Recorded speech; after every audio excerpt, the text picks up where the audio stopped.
Everyone, welcome. Thank you for stopping in. If you haven't yet, subscribe, please.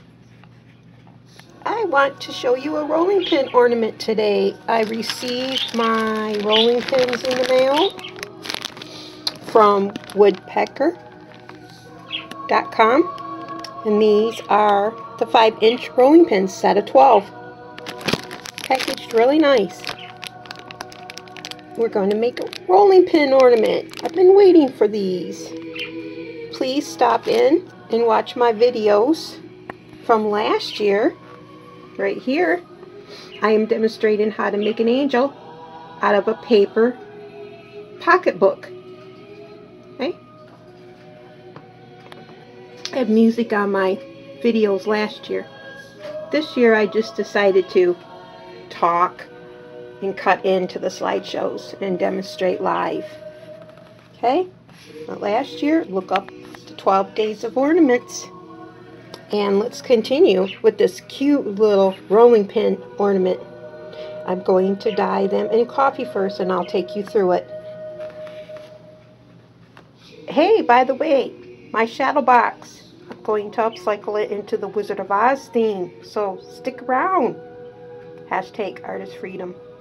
Let's get to dyeing these rolling pins.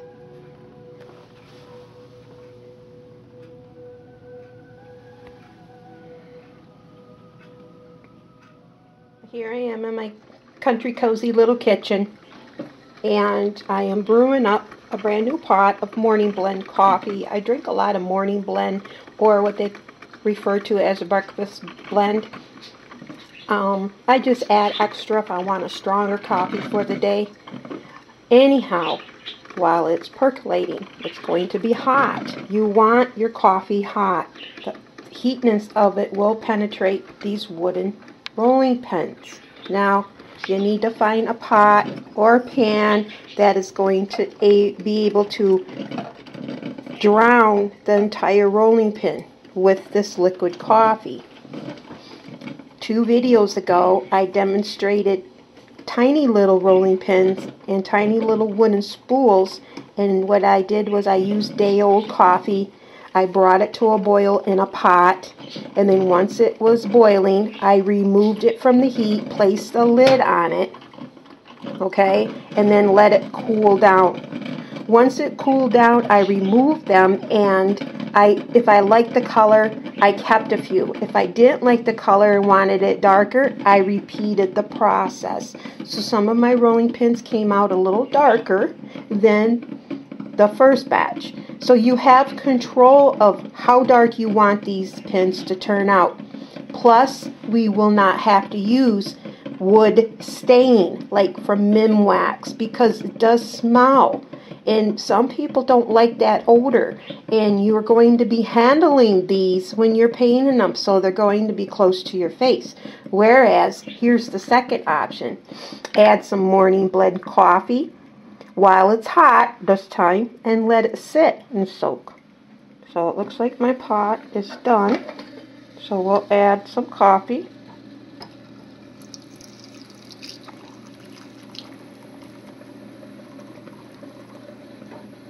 Okay, they are floating. That's okay. I'm going to take a spoon and I'm going to mix it around and douse these rolling pins. And as you can tell, the coffee's already bringing out the grain. See the grain? See that long line right there? It's bringing it out and enhancing it. That's why we put wood stain on our fresh pieces of wood, because it brings out the grain. Coffee will do the same. So let me stir these around before they cool down, and we'll see how dark they turn out the first time. And this is using a fresh.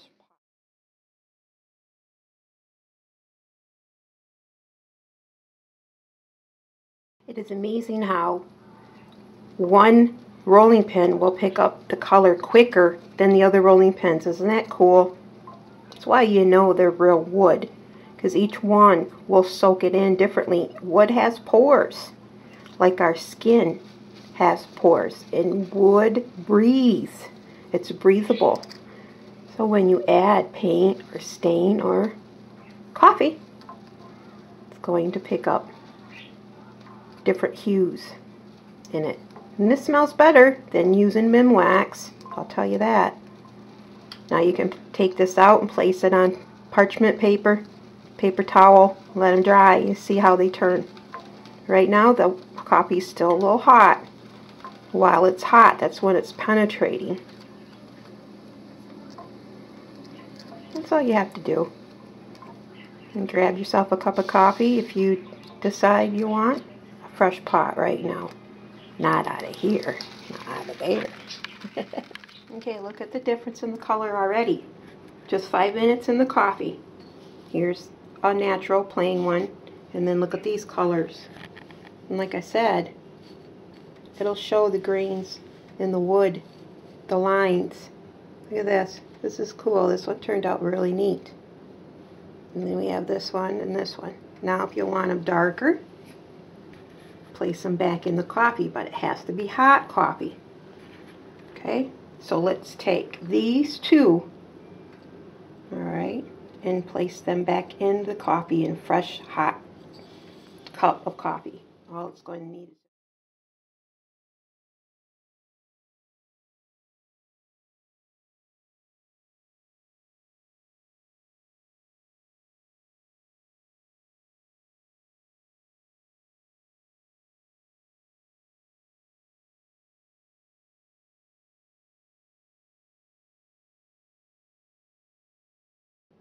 okay, so they're dried.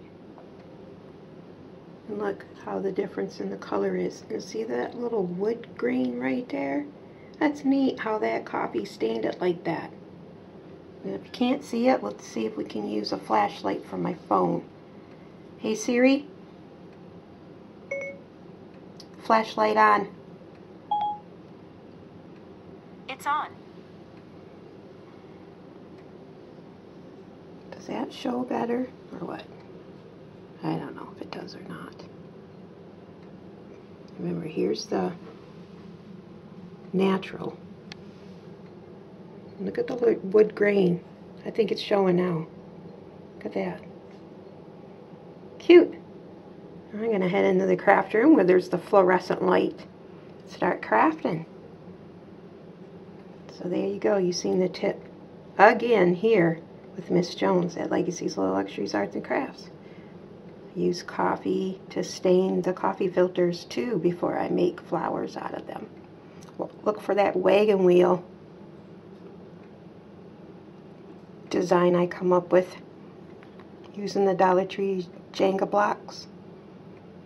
I still have it on the wall. I'll take a quick picture of it before I head to the craft room. This is really pretty. Here's the wagon wheel cross that I made. All this is 100% Dollar Tree. Find that video. I even make my own cotton flowers. These are coffee filters dyed in coffee. Yeah, you hear my background. Here my videos are playing on my TV. Hashtag so far. I did add one more little trinket to Pa's Bible kit. And that is coffee, sugar, and creamer, along with the Doan's pills and the cheese and crackers, and then the blanket. Alright, let's continue with this rolling pin idea.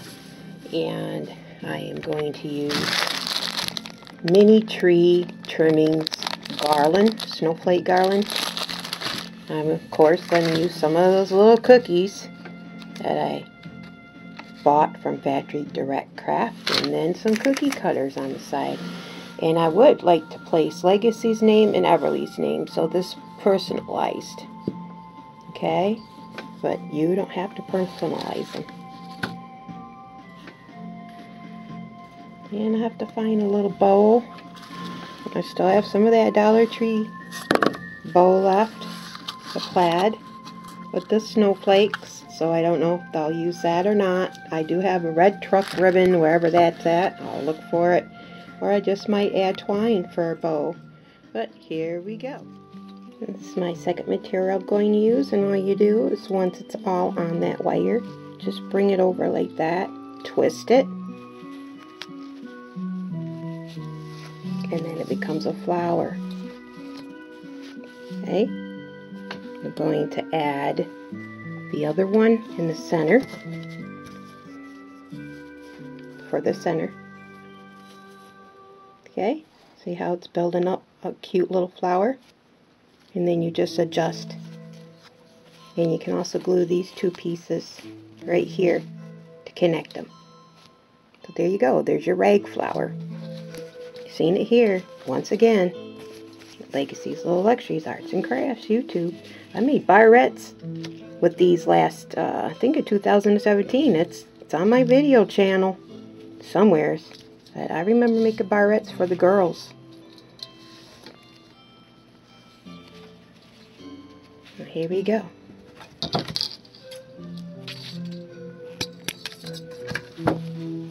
And just fan it out.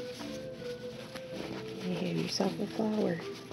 Just depends on how tight you want your center. The tighter you twist it, the more it ruffles. See right here, I'll add some glue. I have my camera on a roll of twine, so don't mind me. There you go, let it dry and then connect them and add them. Now I'll place a wire through there and then I'm tying it onto the rolling pin. I won't glue it, but I'll glue these two pieces together. Okay? Alright.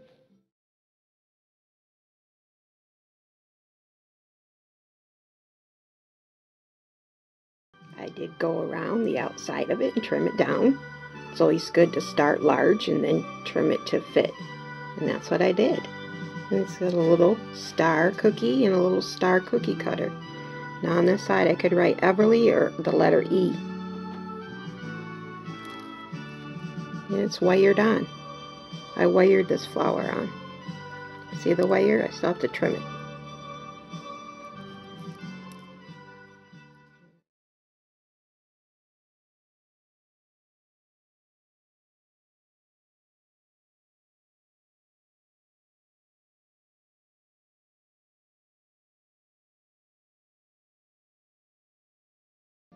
Legacy likes pink, so I'm going with all the pink pearl beads that I have, along with a crystal in between the colors.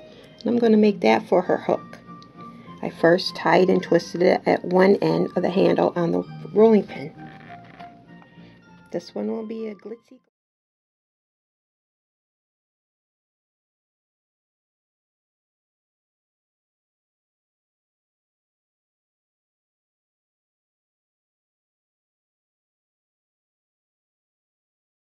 And the rolling pin that will go on my 12 Days of Christmas is just a rolling pin hanging by twine and a cute little bow I made from the Dollar Tree ribbon. And then it's just a piece of cloth hanging. That's it.